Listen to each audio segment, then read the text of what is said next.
Cześć moi drodzy, jak może wiecie, w tym roku data Wielkanocy w największych tradycjach chrześcijańskich u katolików, u prawosławnych oraz u protestantów wypada w tym samym czasie. Dzisiaj jest 19 kwietnia, Wielka Sobota, ja jestem w Moskwie. Postanowiłem zabrać Was do cerkwi prawosławnej, do kościoła katolickiego oraz do apostolskiego kościoła ormiańskiego, żeby pokazać, co dzisiaj jest zorganizowane w tych miejscach, czy przyszli wierni, czy jest święcenie potraw oraz także jakie potrawy do święcenia wierni przynieśli ze sobą oraz co one symbolizują. Jesteśmy w centrum Moskwy koło chrama Świętego Grigoria Pobiedonosca, świętego Jerzego. Jest to cerkiew najbliżej położona katedry katolickiej, którą odwiedziłem pół roku temu. Wejdziemy do środka, zobaczymy, co się tutaj odbywa. Święty Jerzy jest ważnym świętym w chrześcijaństwie, szczególnie jest czczony w prawosławiu, w kościołach wschodnich. Jest on także patronem Moskwy.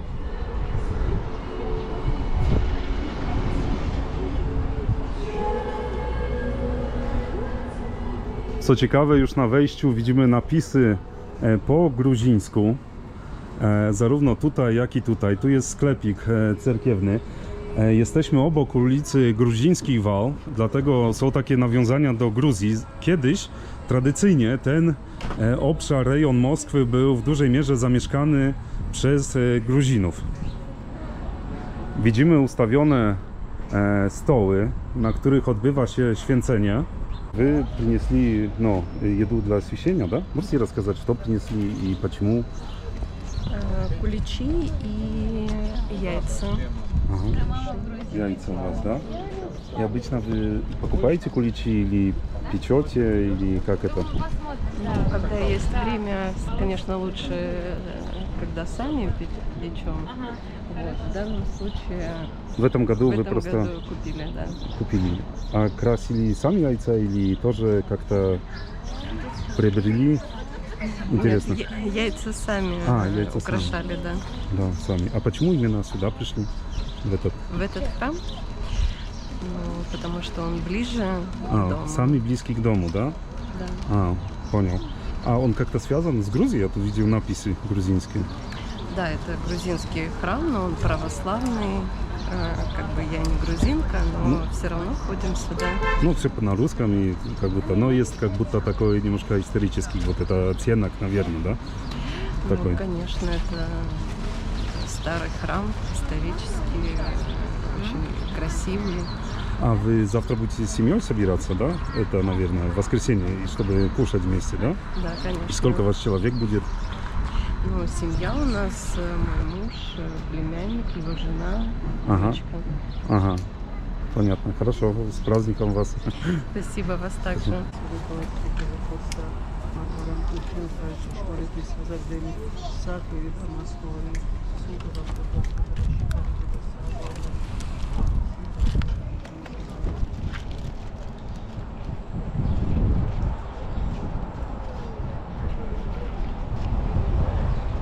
У вас очень разнообразные блюда. Можете рассказать, что именно принесли и почему? Да, Вот. конечно. Ну, прежде всего, это куличи. Это тоже ваше? Это куличи, да, которые я пекла самостоятельно. Яйца мы красим. Ага. Очень много яиц, да? Да, это и бабушка наша, потому что красила, и мы красили. Вино Когор обязательно. И скорее наша, наверное, семейная традиция. Мы приносим не только куличи и яйца, но еще и то, что будет лежать на праздничном пасхальном столе, чтобы эти продукты тоже были освящены. Ну, святой разнообразие, водой. все, что будете кушать. А какие символика для вас важна? Что, например, яйца, как в православном? Конечно, символ Пасхи — это именно красные яйца. Красные яйца. Да. Почему красные? Потому что когда пришли, кому пришли, рассказали? Сказали, что Иисус воскрес, Ага. а ответили, что да ну, скорее яйца покраснеют, чем это правда. И яйца действительно покраснели, поэтому Это всё имеет стало свою- такой традицией именно красить в красный цвет. Ну, а сейчас уже на современный, скажем так, лад уже красят во все цвета, но красные яйца — это особенный такой символ именно Пасхи. Интересно, а почему сюда вы приходите именно в этот храм? Да, потому что мой супруг родился А, в вы из Грузии? Да. Ага. И мы всегда ходим именно в этот храм, хотя мы православные. Конечно, посещаем все православные храмы, но нам ближе именно... Он как-то связан с Грузией? Тоже грузинский, ну, вал, или как-то эта часть была исторически грузинская, да? Ну, здесь улица называется Большая Грузинская, плюс грузин много, как бы, ну, оттуда родом, и это как бы ближе. Считается грузинский. Так что это не самый близкий храм к вам, да? Нет, к вам дому? это мы именно приезжаем сюда, потому что нам ближе, скажем так, духовно, в этой именно церкви. грузинская церковь. А вы еще перед съемками сказали, что вы армянка сами, Я да? армянка, да, но еще в самом детстве, когда меня крестили в годик, меня крестили в православной церкви. Вот, и я уже не стала перекрещиваться в армянскую. Это надо отдельно вот тоже Да, перекрещиваться, есть такой, да? Да, есть такой ритуал, что если человек хочет перейти из православной церкви в григорианскую, он проходит обряд крещения в новой церкви. Вы росли здесь или в Армении, если можно Я сказать? родилась в России, да, и росла в России. А армяне, которые здесь живут, они ходят по-разному, либо в армянскую, либо в православную, да, церковь? Большинство армян крещенных в григорианской, в армянской церкви, да, но много и тех, которые так же, как и я, были в детстве крещены в православной и так всю жизнь и посещают православный храм. Хорошо. А тут и куличи это разные, с разным вкусом, да? Нет, это просто разные Просто декор. разные, Да, наверху разные украшения, да? Да, да. Понял. А у вас сколько людей соберется завтра, если будете... Самые близкие наша семья, наши родители, наш ребенок. Ну, где-то там 6 Да, 6-7 человек. Ну, у вас будет очень много разнообразной еды. Это будет долго еще, всю неделю. Всю пасхальную неделю это будем. Понимаю. есть. Всего доброго и с праздником вас всех. Спасибо.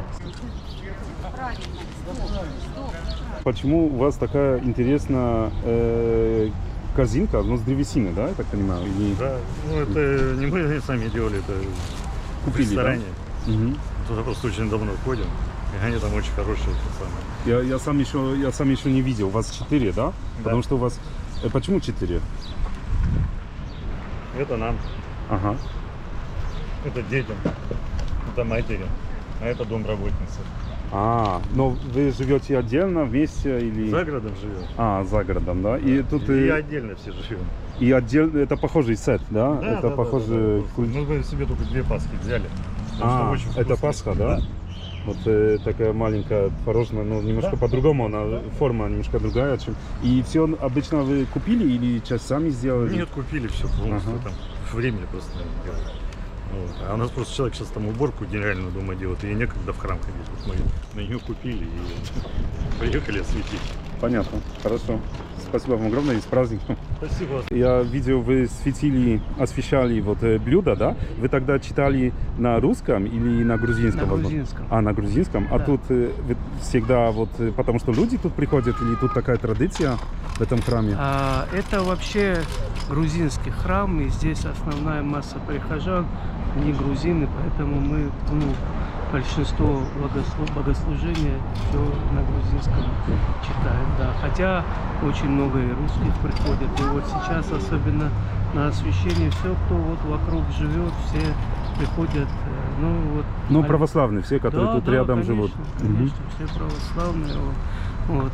Этот храм очень, не очень, но сравнительно старинный, 270 лет, он в 1750 году построен, да, и построен он как раз вот грузинами, которые переселились из Грузии сюда и спросили благословения на постройку этого храма. И для того, чтобы на родном языке слушать службу, исповедоваться, поэтому здесь вот с тех пор вот богослужение по договоренности. И служба в основном на грузинском, да?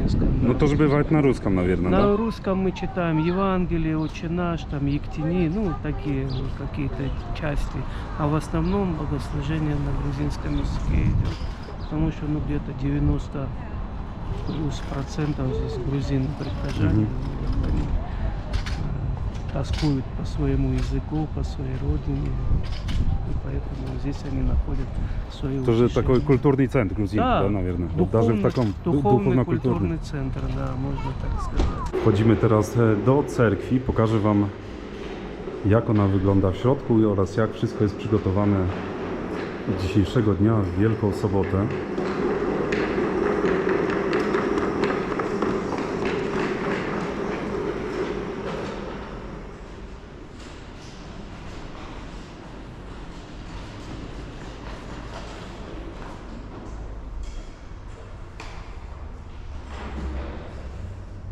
Pokażę Wam przy okazji ławkę cerkiewną, czyli taki sklepik, co jest w środku oferowane.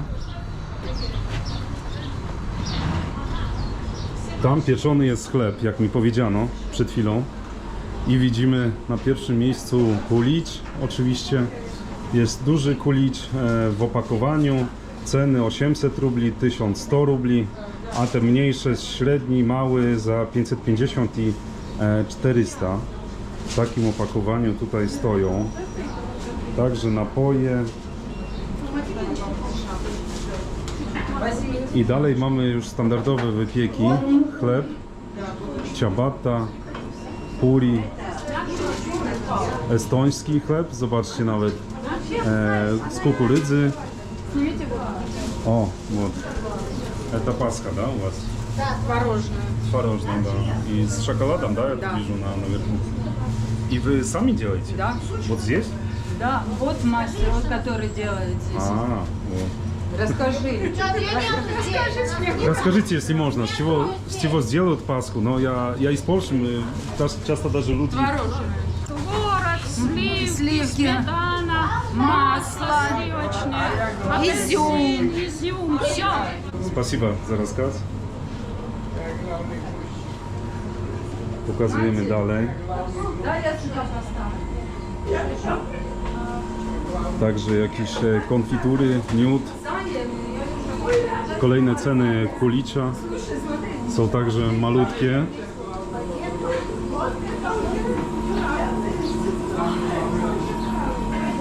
Widzimy także wiele takich dań gruzińskich. Są napisy po gruzińsku, więc widzicie to przemieszanie, to wymianę kultur, która tutaj się odbywa, także obrazy nawiązujące do krajobrazu z Gruzji.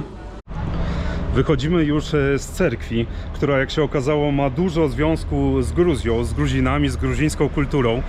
Z tyłu za mną widać policjanta. Teraz pójdziemy do kościoła katolickiego. Zobaczcie, po drodze widać gruzińskie restauracje w tych okolicach, a tam już jest katedra, do której teraz idziemy. Zbliżamy się już do katedry katolickiej w Moskwie. Możecie zobaczyć link do poprzedniego odcinka. Odwiedziłem to miejsce w Boże Narodzenie i także tam jest mowa o polskich korzeniach z kolei tego miejsca. Tak jak w poprzedniej cerkwi były one gruzińskie, tutaj ten kościół, ta katedra jest związana z Polakami, z polską kulturą. Tak, na wprost mamy wejście do katedry. Tutaj po obu stronach są sklepiki, także sprzedawane są kulicze, jak widać.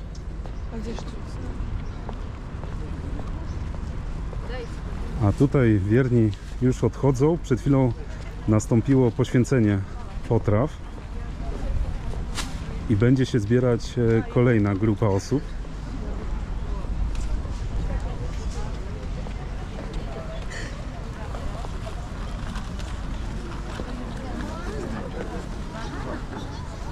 Ja przed chwilą wszedłem do zakrystii, żeby zapytać o zgodę na filmowanie i spotkałem właśnie księdza.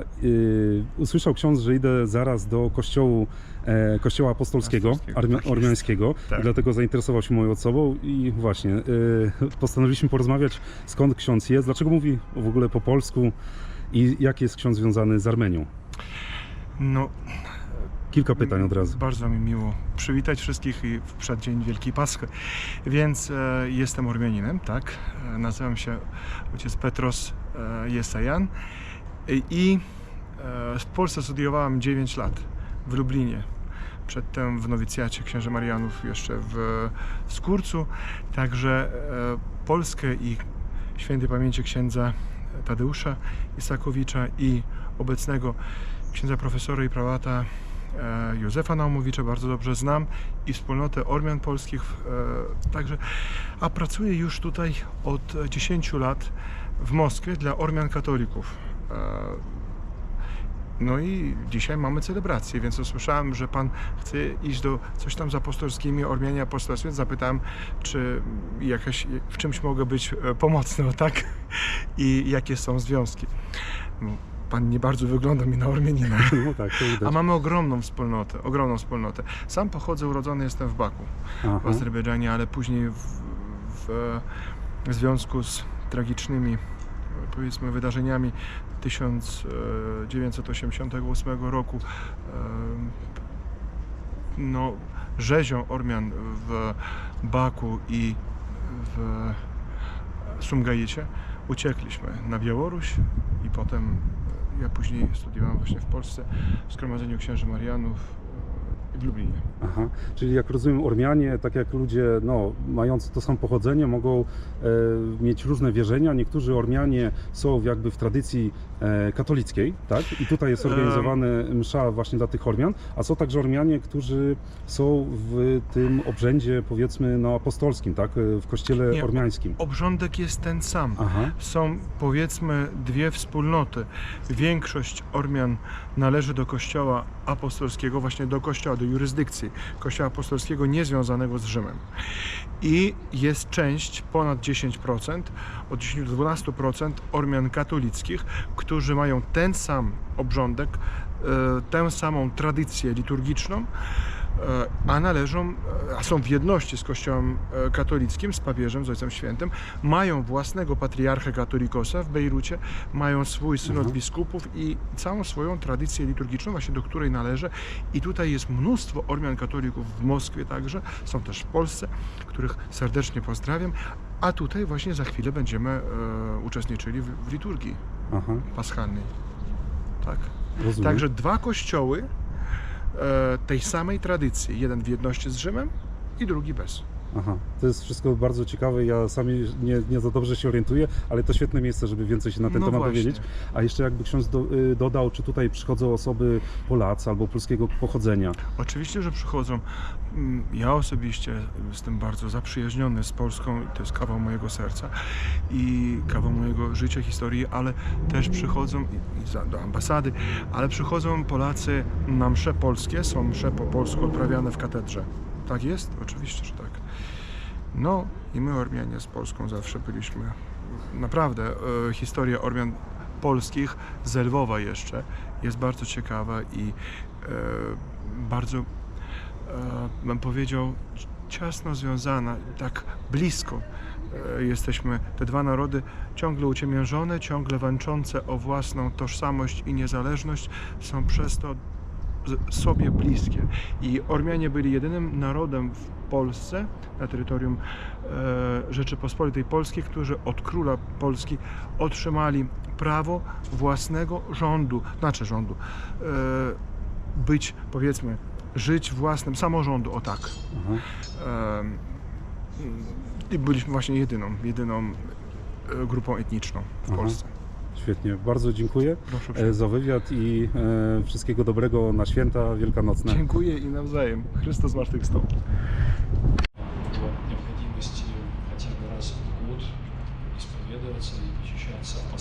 Вы услышали, что я по-польски говорю, да? Вы сами учили польский или как вы узнали? Так, немножко, получается, сколько? Наверное, месяц или сколько там, 2 отходили на курсы. А почему у вас связь с Польшей или желание учить польский? Ну, потому что я ходил на польский месяц, министрантом был, и надо было какую-то базу узнать, выучить. А почему сюда пришли быть министрантом? Я понимаю, тут... Я пришел сюда с 10 лет, министрант я здесь. Кто-то вас, родители, привели? Получается, у меня мама крестилась здесь, и поэтому нас с папой водили. Мама католичка, наверное, с лет 30, вот так вот. Ага.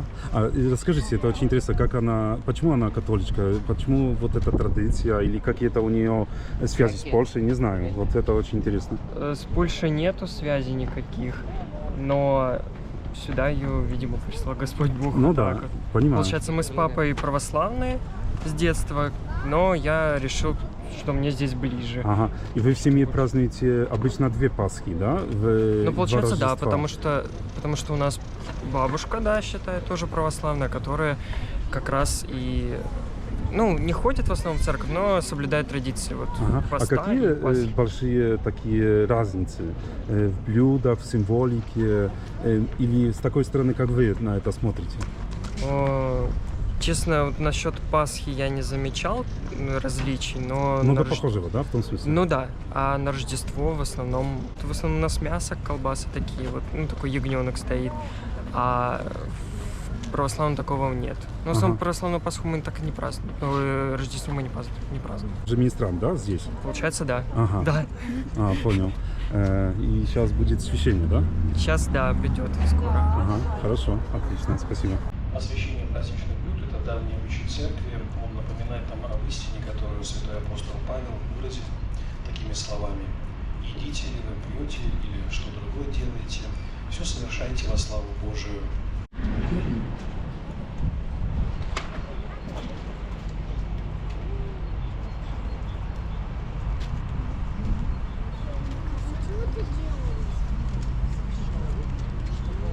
Скажите, где ваша корзинка? Вот 2. 2 эти корзинки. И что у вас? Тут яйца, да? Да, ну это пасхальные яйца. Яблоко? Пасхальные. Яблоко, да, там у меня творожное масло пасхальное, здесь мясо. Это вместо кулича, потому что я аллергик, мне можно только так. Это как... Под кулич сделано. под кулич. Но на самом деле это пончики, но просто я, к сожалению, другое не могу. И как для вас имеет это значение, символика, да? Вы Ну, так конечно, это стараетесь, да? пасхальная символика, это все пасхальная символика, да. Ага. Потому что... Ну и плюс то, что на самом деле упоминается в самих молитвах, потому что, ну, например, мясо упоминается, что освящаются колбасы. Поэтому вот мясо есть. Вот, а остальное, да, ну... Можно спросить, вы русская, которая католичка, да? Да, вы, да. Вы как близко? Вы часто сюда приходите или иногда, если можно спросить? Ну, на самом деле, я, к сожалению, прихожу реже, чем хотелось бы, потому что у нас по Москве очень мало храмов вы далеко католических. живете, да? Я живу далеко, да. Поэтому не всегда у меня есть возможность приехать. У нас, к сожалению, очень неудобно расположено, всего 3. Так вот, кто более-менее... можете сказать, почему вы стали католичкой? Уже большинство православных, да? Да, большинство православных. Я тоже была крещена в православие, но я была крещена, когда просто в 90-е годы все кинулись в религию. Потому что в 90-х это все, естественно, не было распространено. Вот, ну, я тогда маленькая была. Вот, поэтому родители решили, что вот надо. И вот где-то вот они меня в детстве покрестили в православие. Но у меня в душе всегда лежал католицизм. Поэтому... А как это началось? Просто вот, я не знаю, это как через всю жизнь шло. Такое ощущение, То есть да? мне просто это было ощущение, да. То есть мне всегда это было ближе. Мне хотелось вот этого, и я очень еще расстраивалась, что... Ну, я думала, что нельзя перейти. Вот. А потом в какой-то момент... Было, кстати, очень удивительное дело, потому что я знала, что у нас есть храм этот в Москве. Ну вот, и я один раз просыпаюсь, уж как раз примерно был вот апрель, вот, и понимаешь, мне туда хочется. Вот прям все что угодно я хочу в этот храм. Вот, я сюда пришла, это была Страстная Пятница. Мы прошли крестный ход, вот, и я пошла уже разговаривать, и мне сказали, а в чем проблема, можно пройти катехизацию и перейти. Все, я отходила в катехизацию и перешла. То есть это уже сознательный выбор был. Вот. Понимаю.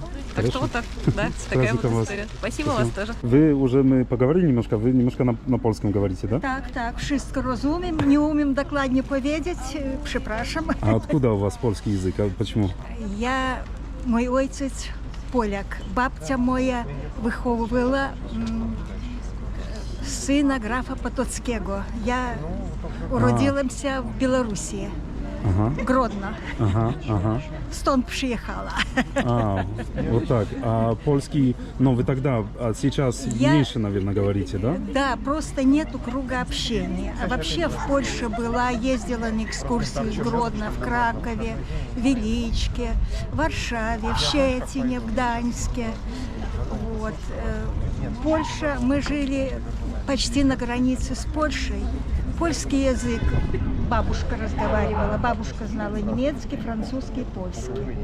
Мама отца. А мама моя уродилась здесь, в Калининской области, в Тверской губернии. Для вас, наверное... 2 языка родные. Вот и польский, и российский. Так что этот собор, вы как приходите, Я сюда у вас прихожанка этого собора. вы тоже это такой культурный, да, для вас и польский язык немножко, Да, наверное, да. Есть еще польская группа «Едность». Встречаемся раз в квартал. Ага, Там пани Кристина ага. ведет вот эту группу. Вот. И по воскресеньям обычно хожу на службу, по мере возможности. Живу недалеко, Алексеевский район. Ага. А скажите, что еще принесли в корзинке, если вам удобно рассказать? Колбаска домашняя пекла, сама пекла, куличики, соль, яйца. Куличики пеку сама. И все, конечно, сами, да? Потому что много можно купить на самом деле. Нет, ну уже в моем возрасте, мне 75 лет, уже покупать как-то уже пора научиться самой делать. Можно спросить, с кем завтра будете как раз принимать пищу? Пищу я буду принимать, надеюсь, с внуками. С внуками. Так, дочка у меня в Геленджике, брат в Железнодорожном. Возможно, брат придет. Ага. И моя близкая коллежанка. Ага, коллежанка. Да. Вот, поэтому польский для меня это родной язык. Будем говорить так. Но вы между собой, наверное, на русском, да, на общаетесь? русском. Потому что уже удобно. И Муж же тут... у меня был православный, поэтому детей нас крестили в костеле. Ага. Я и 4 брата у меня было всех, но один остался. Всех крестили в костеле. Своих детей крестила в церкви. И то крестила мама тихонечко, потому что, были коммунисты, может, коммунистам были другие времена. В костел нам ходить в школе запрещали. У нас военный поселок под Гродно, церковь и костел рядышком находились. Даже и синагога была, но ее уже закрыли. Вот, поэтому для меня католичество это важно. Понимаю. Tak что z праздником вас и спасибо за разговор. Спасибо. Pokażę wam teraz wnętrze kościoła w Wielką Sobotę w języku ormiańskim.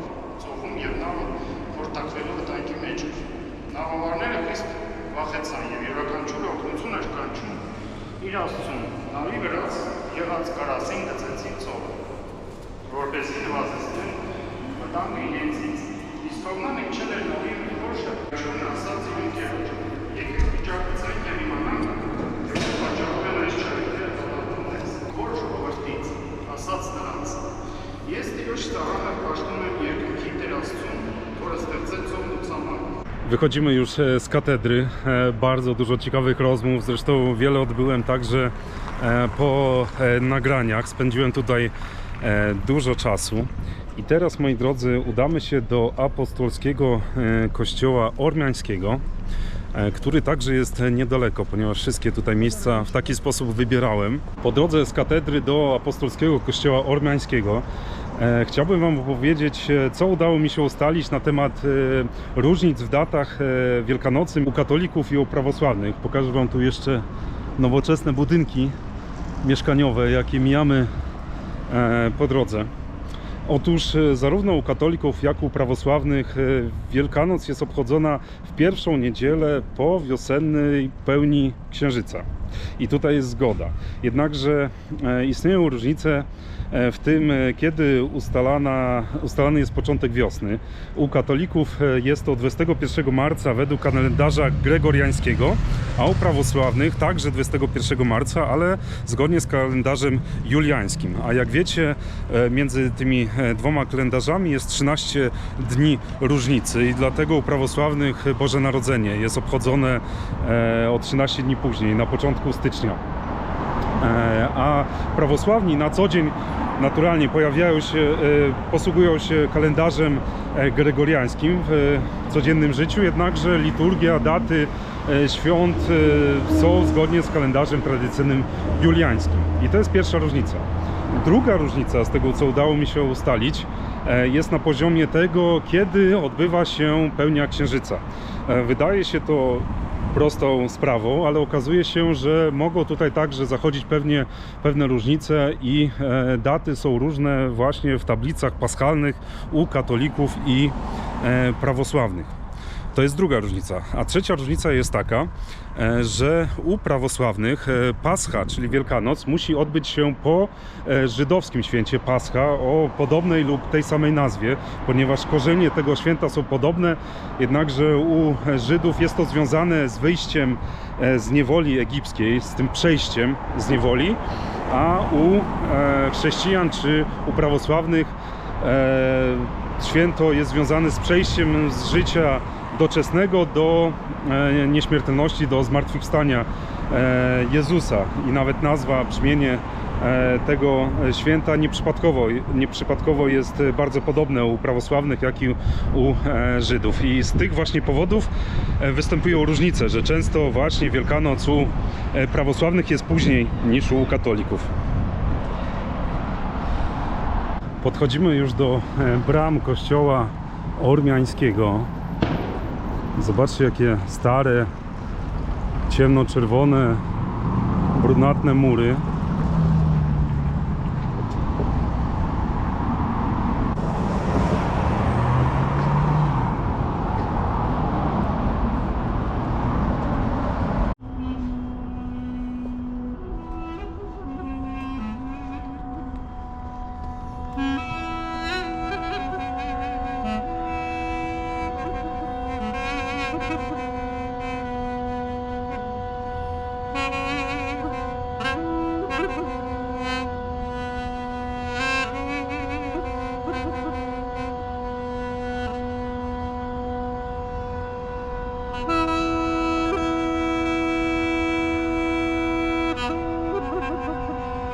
Здесь 30 лет.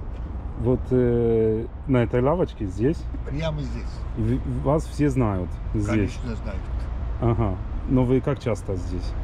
Каждый день. Если мне заказа не бывает, значит я здесь. Если заказы, значит другой. Например, похороны, другой кладбище меня забирают. Ага. Туда-сюда. Это какой инструмент, какая музыка? Это армянская, Это да? армянский национальный дудук. Сейчас тоже Великая Суббота, но Пасха, Да. да? Да. У нас тоже завтра Пасха. Завтра Пасха. Но нету такого освящения, да, блюд, как, наверное, у православных, католиков? Я это не знаю уже. Это Вот. не могу сказать. Я тоже... Я вас встретил в церкви внутри. Вы мне много интересного рассказали. Сначала вы не хотели, чтобы вас снимал, но я признаюсь, я настаивал, потому что вы интересный очень человек. Ну, я так тоже, вот, что буду говорить от себя. Ну, я понимаю. Первый раз, то, что вы просто просите, и мне это радует, что вы как чужой человек другого государства, и вам интересует, как мы вот все проводим. Да, Да, вот да, армяне, очень как интересно. этот праздник отмечают, как относятся к церкви, какое уважение вот к вере. И что У это нас за место? Почему тут это место связано с кладбищем, да? Это как это? место, то, что у нас было первое в Москве, место, вот куда все ходили. Это была первая апостольская армянская церковь вот здесь. Да, да, здесь ходили, здесь и были у нас вот кладбище тоже, кто-то помолиться, кто-то свечи Все поставить. вместе. Да, все вместе. Но здесь в основном много ходили те люди, которые вот родственники здесь были хоронены, да, похоронены. И здесь у нас немало знаменитых людей, если вы обратили внимание, из разных структур. Тут место не только с кладбищем связано. Вы же сказали, если тут была единственная вот церковь, Вот тут же все, происходило да, все, да? сюда ходили. Тут происходило у нас венчание, крещение детей. Вот, когда молодожены сюда ходили свадьбу, вот здесь все вот здесь делали. У кого была И возможность... Вы мне раньше сказали, ваша свадьба здесь? Нет, не у меня. У меня вы были приходили, варвары. вас я пригласили? просто приехал, да, вот как свидетель, вот со стороны жениха. Вот первый вот... раз 30 лет назад, вот здесь у нас сидят дедушки, вот когда приходят молодожены, они играют. И вот. А как в вашем костеле проходит вот Пасха? Что именно сегодня? Есть ли такое посвящение блюд, как у католиков, православных? У нас католиков есть. Сегодня вот готовят вот яйцо, вот красят, рыбу, делают плов из риса там с кишмишом, вот делают. Вот традиционные такие на Пасху. Зелень есть такой специальный, то, что вот его варят, жарят, вот готовят. Ну, такой на вот, Великую Субботу не приносят посвятить?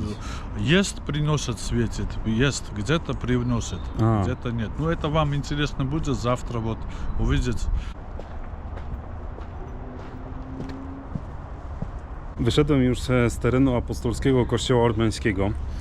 Nie wiedziałem, że głównie działa tam cmentarz i nie są organizowane dzisiaj żadne uroczystości związane z Wielkanocą, która także jutro nadchodzi. Jutro będzie Wielka Niedziela. Zostałem zaproszony, aby przyjechać do głównego kościoła, który jest w okolicach Olimpijskiego Prospekta. Zresztą ostatnio tam nagrywałem materiał z meczetu.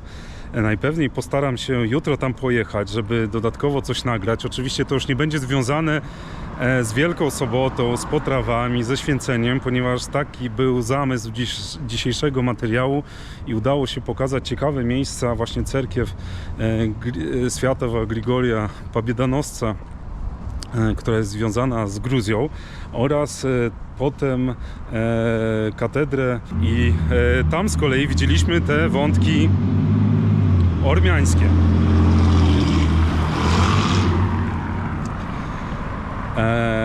Więc widać wszystko w jakiejś takiej perspektywy właśnie katolicy z perspektywy Ormian, czy prawosławie ze strony Gruzinów. Tutaj z kolei inny kościół chrześcijański, apostolski kościół ormiański, który, co warto powiedzieć na samym początku, to jest najstarszy kościół, który został przyjęty przez państwo, przez naród ormiański. Nastąpiło to w 301 roku i do tej pory Ormianie mówią, że są najstarszymi chrześcijanami.